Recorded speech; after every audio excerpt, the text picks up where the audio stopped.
એક કપલ જે લગ્ન કરે છે એમણે આઈડિયલી નોર્મલી ગર્ભાધાન થઈ શકે અથવા તો પ્રેગ્નન્સી રહે એ માટે કેટલા સમય સુધી રાહ જોવી જોઈએ? એટલે જેને બાળક જોઈતું હોય, જેને સંતાન પ્રાપ્તિની ઈચ્છા હોય, એમણે 1 કે 2 મહિના જ રાહ જોવાની હોય. આમ તો અમે લોકો એમ કહીએ છીએ, લોકો અમારી પાસે આવે છે ત્યારે આવે છે જ્યારે 3 થી 6 મહિનાનો પ્રયત્ન કર્યો હોય. જુઓ, દર મહિને 1 ચાન્સ હોય છે બાળક રહેવાનો, બરાબર છે?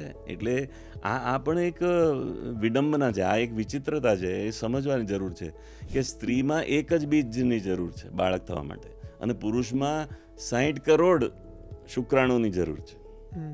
પુરુષ છે ત્યારે એનું વીર્યસ્ખલન થાય, વીર્ય બહાર આવે છે, તો એની અંદર 6 કરોડથી 30 કરોડ જેટલા શુક્રાણુ હોય છે. એ બધા ગતિ કરીને એ 1 જ બીજની તરફ જાય છે, અને 1 જ બીજને 1 જ શુક્રાણુ ફલન કરે છે, બાકીના બધા વેસ્ટ જાય છે, બરાબર છે? તો આ એક ઇમ્બેલેન્સ છે.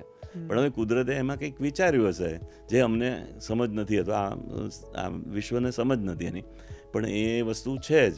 તો એની અંદર એ વસ્તુની એમને ધ્યાનમાં રાખવાનું છે. એવી રીતે એ લોકોએ કુદરતી રીતે જ મોટાભાગના લોકોને ગર્ભાધાન થાય છે. હું તમને મયુરભાઈ એવું કહેવા માગું છું કે અમે એમની તપાસ કરીએ તો એમાં 25% લોકોને તમે એમ કહીએ છીએ કે તમારા બધા રિપોર્ટ સારા છે, તમે કોઈ પણ ડૉક્ટરની જરૂર નથી, તમે ઘરમેળે તમને પ્રેગ્નન્સી રહી શકશે, અને એ લોકોને રહે છે. અમે લોકોએ નવી ટેકનિક શોધી છે જેમાં અનએક્સપ્લેન્ડ ઇન્ફર્ટિલિટી, એટલે બધા રિપોર્ટ્સ નોર્મલ આવે છે. હવે શું કરવાનું?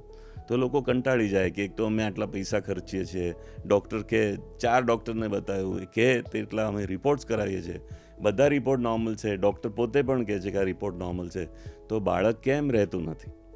તો એનો જવાબ એ છે કે જેટલા આજના સમયમાં ટેસ્ટ છે એ મુજબ બધા નોર્મલ છે, પણ બીજા અમુક ટેસ્ટ હજી ઇન્વેન્ટ થયા નથી.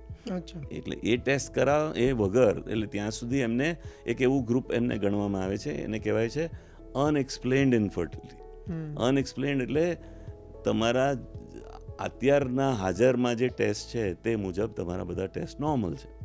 તો અમને લોકોને, મને અને મારા વાઈફ છે ડૉક્ટર વિદુલા, તો અમને લોકોને એમ થયું કે આ લોકો માટે એક અલગથી કોઈ જુદું કંઈક કરવું જોઈએ.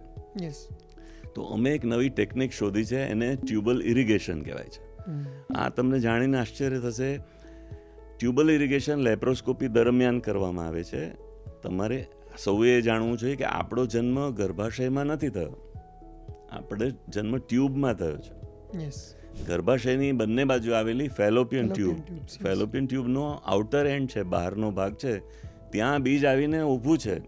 જેમ કે એક સ્ત્રી, કોઈ પ્રેમિકા છે, પ્રેમીને મળવા માટે એક જગ્યાએ રાહ જોવે છે, અને પ્રેમી પછી આવે છે ને એ લોકો મળે છે. એવી રીતે એક સ્ત્રી બીજ અને એક શુક્રાણુ એ બંને ટ્યુબમાં ભેગા થાય છે, એનું ફલન ટ્યુબમાં થાય છે, અને બિંગો પ્રેગ્નન્સી રહી જાય છે. એના પછી 24 થી 48 કલાકમાં એક બોલની જેમ રોલ કરતાં કરતાં એ ગર્ભાશયમાં આવે છે. આપણે સૌ આપણી માતાના ગર્ભાશયમાં 9 મહિના 7 દિવસ એવું ત્યાં રહ્યા, પછી આપણો જન્મ થયો છે. તો અમને લોકોને એમ થયું કે આ ટ્યુબમાં જે ભાગમાં ગર્ભ સૌથી પ્રથમ રહે છે એને વોશ કરીએ તો કેવું? તો એની અંદર રહેલી ચિકાશ, એની અંદર રહેલે કાંકરેટ જેવો પદાર્થ, અથવા એની અંદર રહેલા એન્ટીબોડીઝ એ વોશ કરવામાં આવે તો ગર્ભાધાનના ચાન્સીસ અનેક ગણા વધી જાય.